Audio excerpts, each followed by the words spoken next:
Bem, agora como eu disse que ia fazer, eu vou resolver algumas questões de exemplo sobre reflexão da luz, certo? São dois exemplos simples, um com cálculo, outro só teórico, e aí completa, encerra essa fase do exercício, beleza? Então, aqui na tela, analisa as proposições a seguir sobre a reflexão da luz, né? Então, o primeiro item, são 4 itens, né?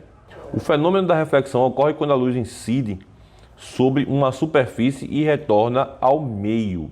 Então, beleza, né? Então, você pode perceber aí, como a gente viu lá no começo da aula, que para que a reflexão seja reflexão, ela tem que se propagar, bater, incidir sobre o meio e voltar pelo mesmo meio, certo? Ela não troca de meio nessa fase. Então, essa opção está correta, certo?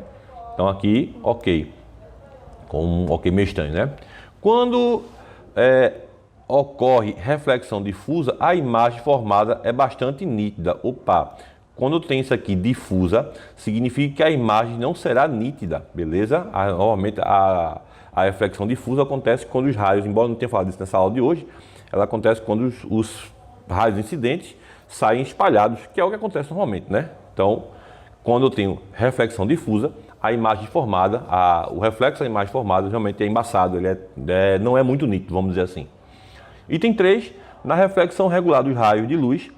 Na reflexão regular, os raios de luz propagam-se de forma paralela uns pelos outros. Observe isso aqui, tá certo?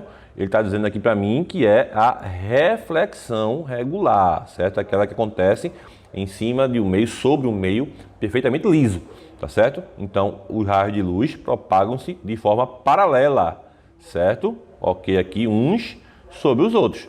Ok, beleza? Ok aqui, tranquilo. Beleza? Então só tenho correta. Tenho essa correta, tenho essa aqui correta. Essa aqui falsa até agora, certo? Então 1 e 3 já estão corretas. 1 e 3 corretas. Essa não pode ser porque a 2 não é correta. Então para mim aqui só fica a letra B. Eu vou só confirmar aqui se esse também está correto. Quando a luz é refletida sobre uma superfície, o ângulo de reflexão é sempre igual ao ângulo de incidência da luz. Outro conceito que a gente acabou de ver nessa aula de hoje, certo? A primeira lei da reflexão diz para mim o seguinte, que o ângulo de reflexão de qualquer feixe, de qualquer raio incidente, é sempre igual ao raio que incidiu. Então, se ele entra com 30 graus, ele sai com 30 graus.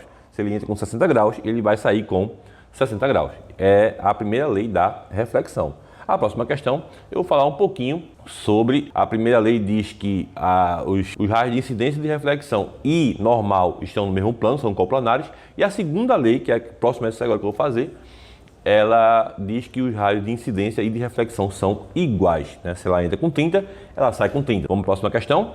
Então, na próxima questão, observe a imagem abaixo que mostra um objeto de altura H a 5 metros de distância do ponto onde incide um raio de luz, originando um raio refletido com um ângulo igual a 30 graus.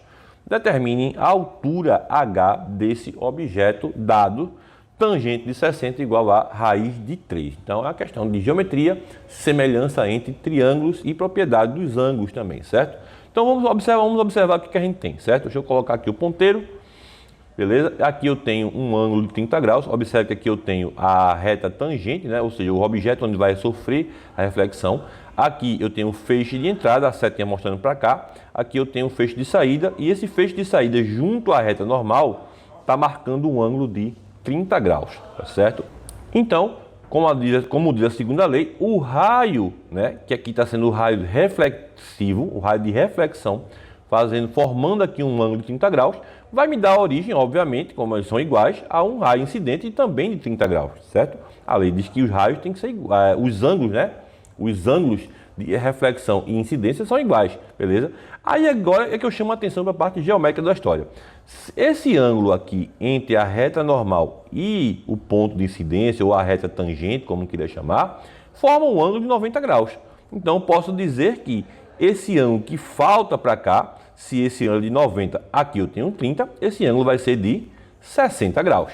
Beleza aí, pessoal? Então agora eu tenho um triângulo retângulo formado e aqui eu vou aplicar uma propriedade do triângulo retângulo. Então qual é a propriedade que diz para mim que relaciona o cateto oposto H com o cateto adjacente, que é a distância de 5 metros? É a própria tangente, não é isso?